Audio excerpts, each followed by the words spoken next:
الزمالك والفوز والتأهل كأول المجموعة على حساب كايزر تشيفز الجنوب أفريقي الذي كان متصدرا للمجموعة قبل هذه المباراة، ولكن انقلبت الطاولة تماما. الزمالك بأداء متميز. فاروق، مبروك للزمالك ومبروك لك طبعا كأحد نجوم الزمالك السابقين ولجمهور الزمالك العظيم.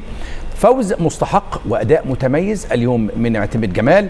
قراءتك الفنية لما قدمه الزمالك في مباراة الليلة والتأهل كأول المجموعة. بارك الله فيك. أولا، ثانيا بحيي اللعيبة وبحيي الجهاز الفني وبحيي الجماهير وبحيي كل من ينتمي لنادي الزمالك على هذا الأداء الرائع وهذه النتيجة الممتازة والتأهل كأول مجموعة. نادي الزمالك 11 نقطة، 4 نقاط من كايزر تشيفز، 4 نقاط من مصري و3 نقاط من زيسكو يونايتد. التغييرات اللي عملها معتمد جمال كانت رائعة إلى أبعد الحدود، كان لها دور كبير.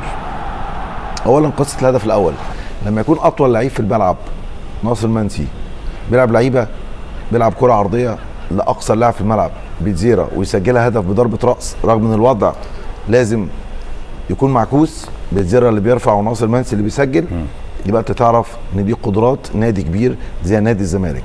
الهدف الثاني حقيقة محمد سيد لعبه بشكل رائع جدا جدا لعبد الله السعيد. 2 كانوا بدلة ونزلوا أرضية الملعب. يعني ما كانش حد يتوقع ابدا هذه التمريره السحريه الرائعه. لك ان تتخيل تمريره عمرها 21 سنه. ده فرق العمر بين عبد الله السعيد مواليد 85 محمد سيد 2006. بس 41 سنه، بسم الله ما شاء الله. ما شاء الله. بينافس كريستيانو رونالدو. ما شاء الله. العمر مجرد رقم. ولكن انا اشوف برضو ان قياده معتمد جمال وادارته للشوط الثاني كانت اكتر من رائعه. دعم الجماهير كان ممتاز. نادي الزمالك النهارده في الشوط الثاني الحقيقه المساعد الاول رفع رايتين تسلل على نادي الزمالك ما لهمش اي علاقه بالتسلل، واحده على عدي الدباغ وواحده على ناصر منسي. كان ممكن يكونوا هدفين لانه كان انفراد من نص الملعب، ما اعرفش ايه الداعي لرفع الرايه، والكاميرا الجانبيه وضحت انها مش تسلل، وده قيمه الVAR. الكره دي هدف 100%. وكره ثانيه في بعديها على طول تسلل غير موجود مش ممكن. ازاي دي تبقى تسلل؟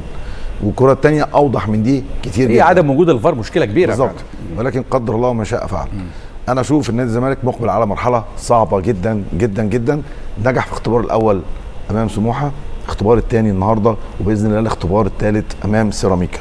فوز النهارده، تصدر المجموعه، التاهل النوك اوت ستيج، مش هخليني اغمض على اللي اتكتب على نادي الزمالك من احد المواقع. تمام. ولازم حق نادي الزمالك يرجع، لان ده اثاره للفتنه والتعصب. انا كزملكاوي ما يرضينيش يتكتب عن لاعب في النادي الاهلي.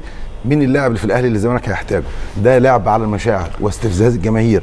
يقول لك بقى ده سوق وعرض وطلب، ده حق يراد بيه باطل. لكن الزمالك هي اسلوب مكايده، فلا بد ان يعاقب من كتب كده واستفز جماهير نادي الزمالك. طب مبروك للزمالك كابتن هيثم. اذا طبعا اداء